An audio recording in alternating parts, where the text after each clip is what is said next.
Bienvenue à la série Oser innover, les secrets de l'entrepreneuriat, une émission vidéo pour ton mobile qui t'inspire et qui t'enseigne également les compétences de base de l'entrepreneuriat. Ce programme est réalisé par l'ONG Agidep Sisak India en collaboration avec le mouvement Oser innover et le financement de l'ambassade des États-Unis en Guinée.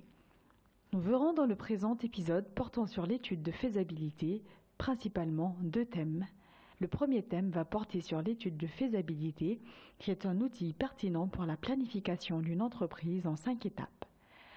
Le second sur le choix de l'idée d'entreprise qui constitue la première étape d'une étude de faisabilité. Et un sous-point qui portera sur les aspects de préparation de l'entrepreneur. Premier thème, introduction à l'étude de faisabilité. Chaque entrepreneur devrait faire la planification de son entreprise avant le lancement de ses activités. En effet, beaucoup d'entrepreneurs font faillite à cause d'un manque de planification. Pourtant, le démarrage d'une entreprise prend beaucoup de temps et de l'argent. Donc si l'entreprise tombe en panne, tu perdras non seulement de l'argent, mais aussi tout le temps que tu as investi. C'est pourquoi il est nécessaire de faire une étude de faisabilité avant de lancer son idée. Par ailleurs, sache qu'il y aura toujours des imprévus, ce sont les aspects que tu ne peux pas planifier. Néanmoins, la planification t'aidera à te préparer contre tout obstacle. Donc, voyons à présent les 5 étapes d'une étude de faisabilité, à savoir 1. Le choix de l'idée de l'entreprise. 2. L'étude de marché. 3. Les opérations de l'entreprise et les types de coûts. 4. Calculer le coût unitaire, le prix de vente et estimer le chiffre d'affaires. Et 5. Décider finalement si l'entreprise est une bonne idée ou pas. Maintenant, nous allons voir en détail la première étape qui consiste à choisir l'idée d'entreprise.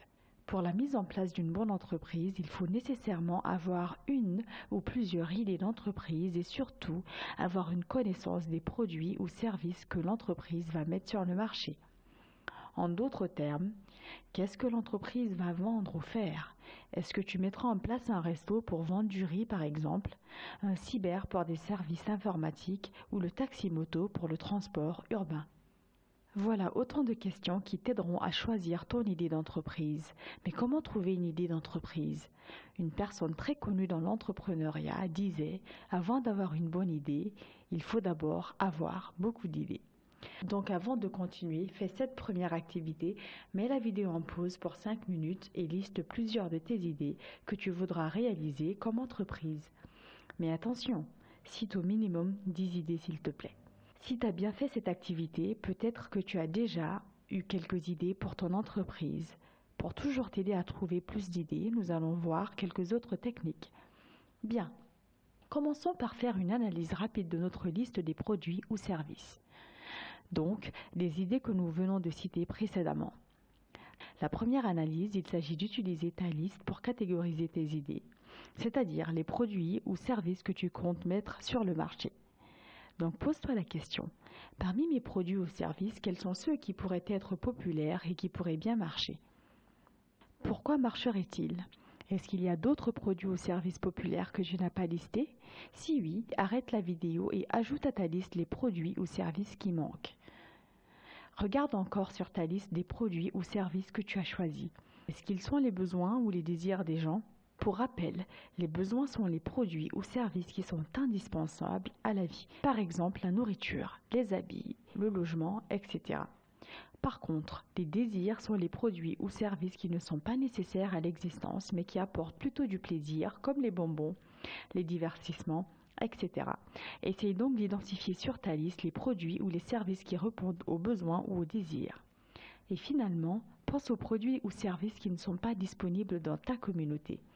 Par exemple, au Fouta, on ne cultive presque pas de la pastèque. Donc il y a des entreprises qui transportent la pastèque d'une autre région. Vers le Fouta, tu peux peut-être penser à d'autres exemples similaires, c'est-à-dire des produits ou services qui ne sont pas disponibles dans ta communauté. Donc, suite à ces explications, j'espère que tu as déjà préféré une idée sur ta liste qui t'attire ou qui t'intéresse vraiment et que tu as choisi comme idée d'entreprise. Sinon, il y a une autre façon de trouver une idée d'entreprise à travers les frustrations, les problèmes.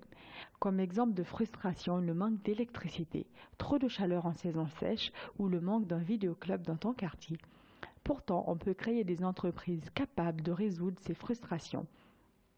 Par exemple, si tu constates qu'il y a un manque de courant là où se trouvent beaucoup de ménages ou de boutiques, tu peux installer un groupe électrogène pour satisfaire le besoin en électricité.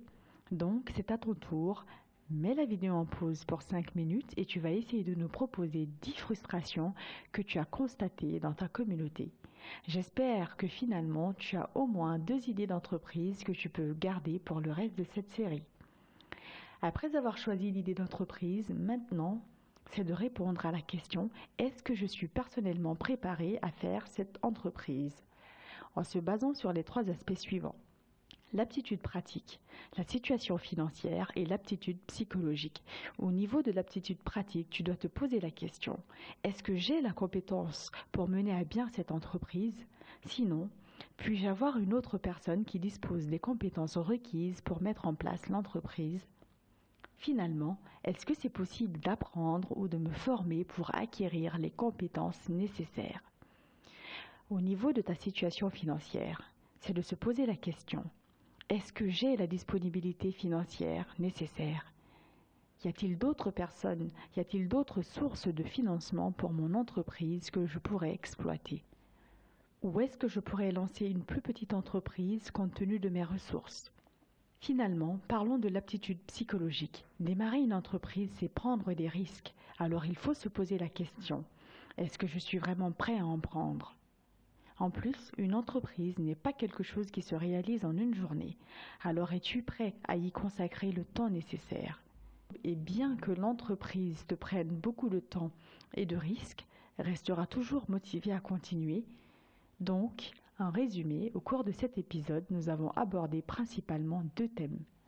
1. L'introduction à l'étude de faisabilité. 2. La première étape d'une étude de faisabilité, c'est-à-dire le choix de l'idée d'entreprise. Et nous avons aussi vu la préparation de l'entrepreneur. Merci pour ton attention et nous t'encourageons à bien garder toute ton attention le long de cette série portant sur les secrets de l'entrepreneuriat.